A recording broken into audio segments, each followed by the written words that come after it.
Assalamualaikum warahmatullahi wabarakatuh. Kita membahas persoalan nilai eigen operator Hermitian. Pernyataan matematik untuk suatu nilai eigen pada umumnya berbentuk persamaan H pi sama dengan lambda pi yang disertai dengan syarat-syarat batas tertentu. Solusinya terdiri dari 1. Spektrum nilai eigen, yaitu himpunan lambda i yang berupa suatu perangkat nilai konstan.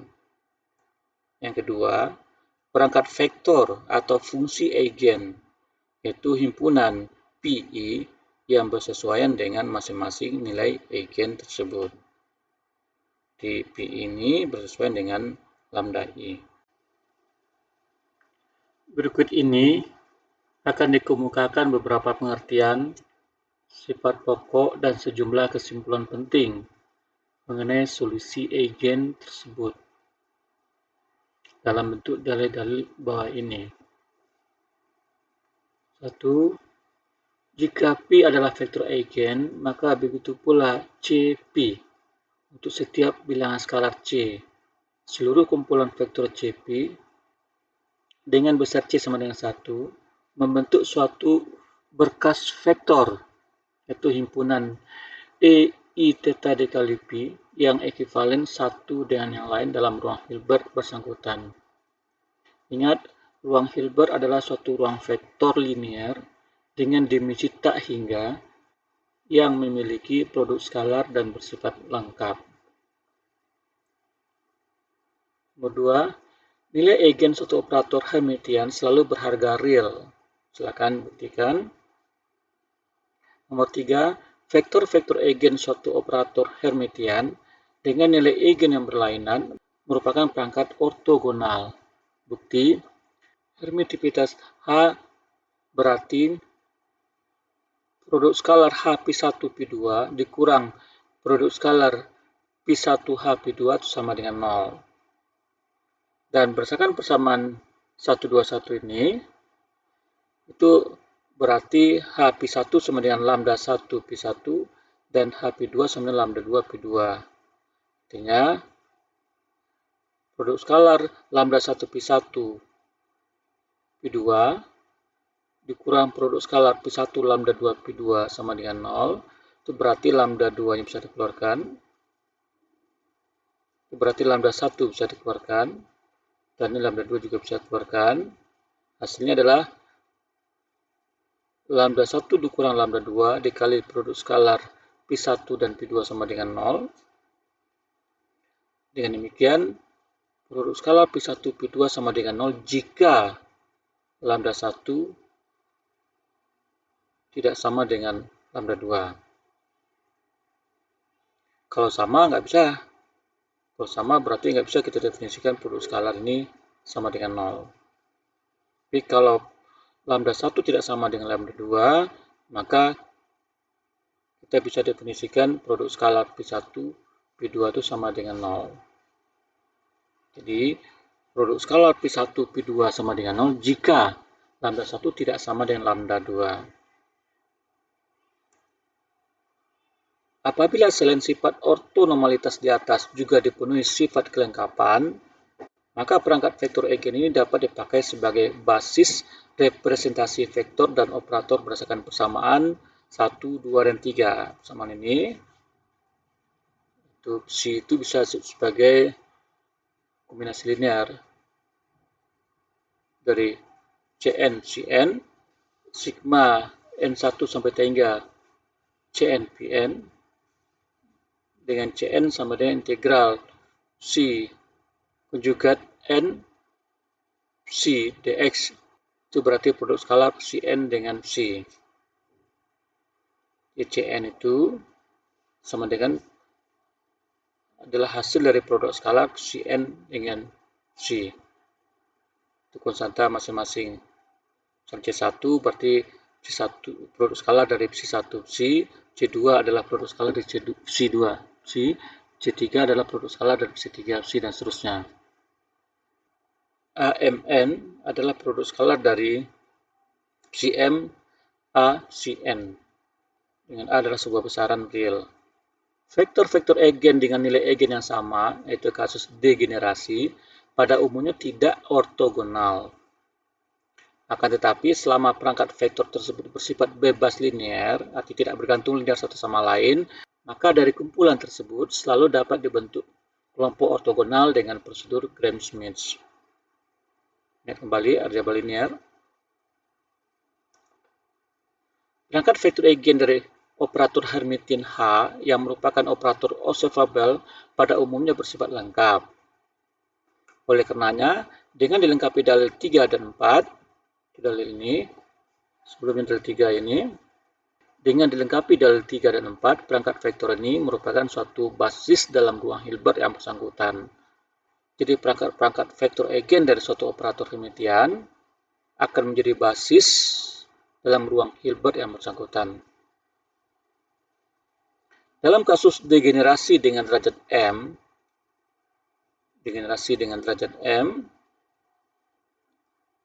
artinya ada n buah vektor eigen yang punya nilai eigen yang sama, Km operator vektor eigen yang bebas linear itu membentuk subruang yang berdimensi n. Km buah vektor eigen yang bebas linear itu membentuk subruang yang berdimensi m. Jadi setiap vektor dalam ruang Hilbert dapat dinyatakan sebagai kombinasi linear kumpulan vektor eigen yang bersangkutan sebagai berikut. C sama dengan sigma I sama dengan 1 sampai T hingga sigma J sama dengan 1 sampai MI, CIJ, PIJ. Dengan MI sama dengan derajat degenerasi nilai eigen KI. Perluasan untuk kasus spektrum kontinu atau spektrum malar. Kita tinjau solusi persamaan nilai eigen P sama dengan PP untuk partikel bebas dalam satu dimensi. Fungsi eigen yang memenuhi persamaan tersebut dengan faktor normalisasi n berbentuk Ppx sama dengan n EIPX per H coret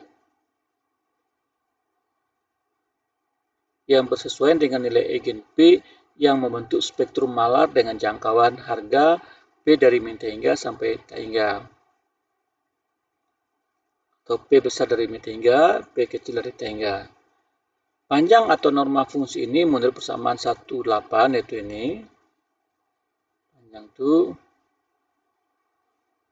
Panjangnya ini itu sama dengan integral min T hingga T hingga si Px kuadrat dx sama dengan n kuadrat min T hingga T hingga E min Px H coret dikali E I Px per H coret dx itu sama dengan n kuadrat integral min T hingga T hingga dx. Nah, integral ini jelas berharga T hingga dan tidak memenuhi syarat square integrable. Jadi normalisasi tidak dapat dilakukan pada himpunan si Px. Sebagai akibatnya, ruang Hilbert yang telah dirumuskan dan dibahas pada materi sebelumnya perlu diperluas untuk memungkinkan pernyataan ortonormalitas dalam ruang baru ini. Jadi pada kasus spektrum malar, pembahasan ruang Hilbert pada materi sebelumnya harus diperluas. Namun, rumusan perluasan konsep ruang Hilbert tersebut tidaklah mudah. Di pihak lain, unsur pengertian ruang Hilbert yang teramat penting bagi perumusan teori kuantum adalah kehadiran basis yang ortonormal dan lengkap, sehingga prinsip superposisi linear dan pembentukan representasi dalam ruang tersebut dapat dirumuskan secara jelas dan pasti. Jadi, basisnya itu harus ortonormal dan lengkap, sehingga prinsip superposisi linear dan pembentukan representasi dalam ruang tersebut dapat dirumuskan secara jelas dan pasti. Untuk mempertahankan hal ini, kita tidak perlu merombak pengertian ruang Hilbert itu sendiri. Cara yang lebih praktis untuk mencapai tujuan tersebut adalah dengan memperluas pengertian keortonormalan atau ortonormalitas dan kelengkapan vektor basis dengan menggunakan fungsi delta Dirac. Jadi kita memperluas ortonormalitas dan kelengkapan vektor basis dengan menggunakan fungsi delta Dirac yang nanti akan kita uraikan. Perumusan yang tepat dan lengkap mengenai fungsi ini harus dilakukan dalam kerangka teori distribusi yang dikembangkan oleh Lawrence Schwartz. Secara singkat, delta X didefinisikan dalam kerangka teori tersebut sebagai fungsi simbolik yang integrable secara lokal atau memiliki integral dalam setiap selang terbatas dalam artian Lebesgue. Andaikan himpunan fx adalah fungsi-fungsi yang berkelakuan baik, kontinu, memiliki turunan di semua order, dan seterusnya, maka delta x didefinisikan melalui distribusinya pada fx yang merupakan fungsional linear dan kontinu dari fx sebagaimana diungkapkan oleh persamaan integral AB delta x dikurang x0 fx dx sama dengan fx0. Jadi integral AB dari delta x dikurang x0 pada fx sama dengan fx0 untuk x0 yang terletak di dalam selang integrasi AB. Integral ini menjadi 0 jika x0 terletak di luar selang tersebut. Untuk memudahkan pemahaman kita, delta Dirac menurut persamaan ini dapat dibayangkan sebagai suatu fungsi pencuplik yang sangat tajam, sehingga operasi konvolusinya dengan fungsi lain mempunyai efek mencuplik harga fungsi tersebut hanya pada titik pencuplikan tertentu. Jadi dia mencuplik fungsi itu pada satu titik tertentu. Sesuai dengan pengertian ini, ketentuan semula dapat pula dipaparkan secara formal dalam bentuk perangkat persamaan. Delta x dikurang x0 sama dengan 0 untuk x tidak sama dengan x0 dan plus tak hingga untuk x sama dengan x0. Dan syarat normalisasi, integral AB delta x dikurang x0 dx sama dengan 1 untuk x0 antara A dan B. Dan 0 untuk A besar dari x0 dan x0 besar dari B, atau untuk x0 kecil dari A dan x0 besar dari B. Simbol delta Dirac dapat dipandang sebagai perluasan delta Kronecker untuk indeks malar atau indeks yang kontinu. Berikut ini dirangkumkan beberapa sifat penting delta Dirac untuk penanganan matematik yang sering dijumpai. Pertama, delta fx sama dengan sigma n dari 1 per f aksen xn delta x dikurang xn. Dengan himpunan xn sebagai akar-akar fx sama dengan 0 yang memenuhi f aksen xn tidak sama dengan 0. Jadi khususnya delta ax sama dengan 1 per harga mutlak a delta x. Kemudian yang kedua, delta nx sama dengan min 1 pangkat n delta n min x. Jadi untuk n sama dengan 0 berlaku delta x sama dengan min delta x. Dan delta x dikurang x0 sama dengan delta x0 dikurang x. Yang ketiga, integral delta n x dikurang x0 fx dx sama dengan min 1 pangkat n fn x0. Dengan pengertian bahwa x0 terletak di dalam selang integrasi. Sebagai akibatnya berlaku integral delta aksen x fx dx sama dengan min f aksen x0. Karena x0-nya sama dengan 0 dan integral delta m x dikurang y delta n y dikurang a dy sama dengan delta mn x dikurang a. Dari sifat-sifat di atas dapat pula ditunjukkan bahwa fx delta x dikurang x0 sama dengan fx0 delta x dikurang x0. Ingat tepatnya harus di bawah tanda integral. X delta x dikurang x0 sama dengan x0 delta x dikurang x0. Representasi delta x dikurang x0 dapat diberikan dalam berbagai bentuk sebagai berikut. Pertama, delta x dikurang x0 sama dengan 1/pi limit epsilon menuju 0 positif dari epsilon per x dikurang x0 kuadrat tambah epsilon kuadrat sama dengan limit epsilon menuju 0 positif negatif dari Lx dengan Lx dikenal sebagai fungsi Lorentzian yang definisikan menurut rumus ini fungsi Lorentzian itu Lx sama dengan 1 pi epsilon per x dikurang x0 kuadrat tambah epsilon kuadrat. Yang kedua, delta x dikurang x0 sama dengan d dx dari e x dikurang x0 dengan e x dikurang x0 sama dengan 0 untuk x kurang x0 kecil dari 0 dan sama dengan 1 untuk x dikurang x0 besar sama dari 0. Jadi ini fungsi undak atau fungsi step dari e x dikurang x0. Selanjutnya, delta x dikurang x0 sama dengan 1 pi limit alfa menuju tangga dari sin alfa x dikurang x0 per x dikurang x0.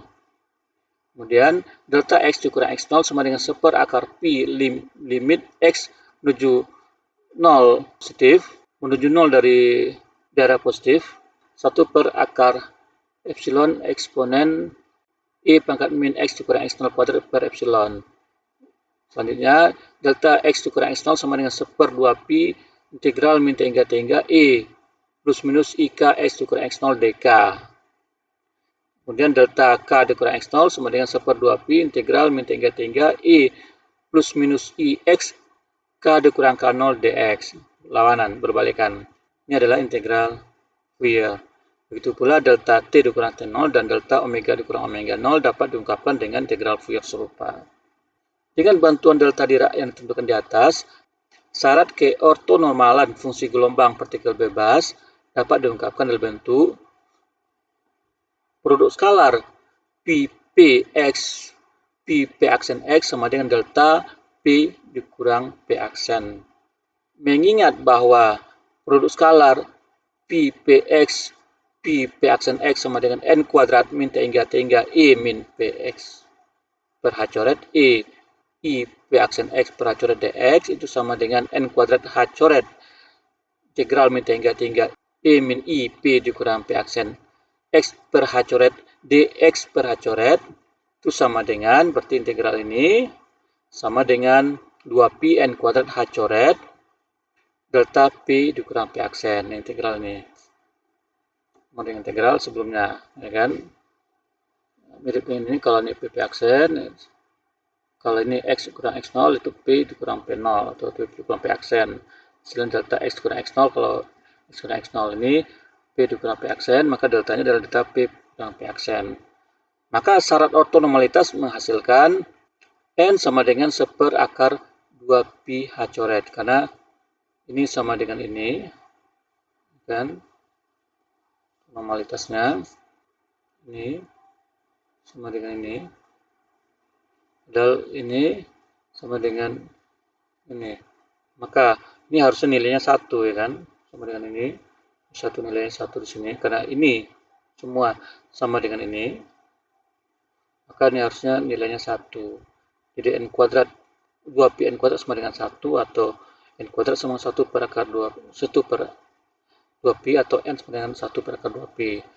Jadi kita peroleh n sama dengan 1 per akar 2pi h coret dan pp x sama dengan 1 per akar 2pi 1 per akar 2pi h coret i px per h coret. Ini yang kita peroleh melalui syarat ortonormalitas kita. Secara umum dengan bantuan delta Dirac dapat dirumuskan syarat ortonormalitas atau n dan syarat klosur atau tutup bersifat tertutup bagi suatu perangkat fungsi P alpha x bar sebagai berikut. Untuk alpha, untuk himpunan alpha diskrit, produk skalar P alpha x bar dan P alpha aksen x bar sama dengan integral konjugat P alpha x bar P alpha aksen x bar dx sama dengan delta alpha aksen. Itu ortonormalitasnya. Dan sigma alpha P alpha x bar P alpha konjugat X aksen bar sama dengan delta X bar dikurang X aksen bar. Ini sifat closure-nya. Persamaan 128A ini merupakan akibat dari persamaan 128 dan kelengkapan basis P alfa. Selanjutnya, untuk kasus himpunan alfa malar berlaku hubungan integral P alfa konjugat X bar P alfa aksen X bar dx bar sama dengan delta alfa dikurang alfa aksen. Ortonormalitasnya. Dan integral P alfa X bar P alfa aksen X bar X aksen bar D alfa sama dengan delta X dikurang X aksen. Sifat closure. Bedakan, perhatikan ini dx hasilnya alfa, ini alfa hasilnya X. Nah, perhatikan ininya ya, integrasi. Ini dx hasilnya delta alfa, ini alfa hasilnya delta x. Dengan dipenuhi kedua syarat ini, himpunan P alfa x dapat dijamin kelengkapannya dan setiap fungsi lain dalam ruang Hilbert yang bersangkutan dapat dijabarkan sebagai superposisi linear dalam P alfa x bar. Jadi setiap fungsi lain dalam ruang Hilbert tersebut dapat dijabarkan. Fungsi apa saja bisa kita jabarkan sebagai superposisi linear dari himpunan P alfa X.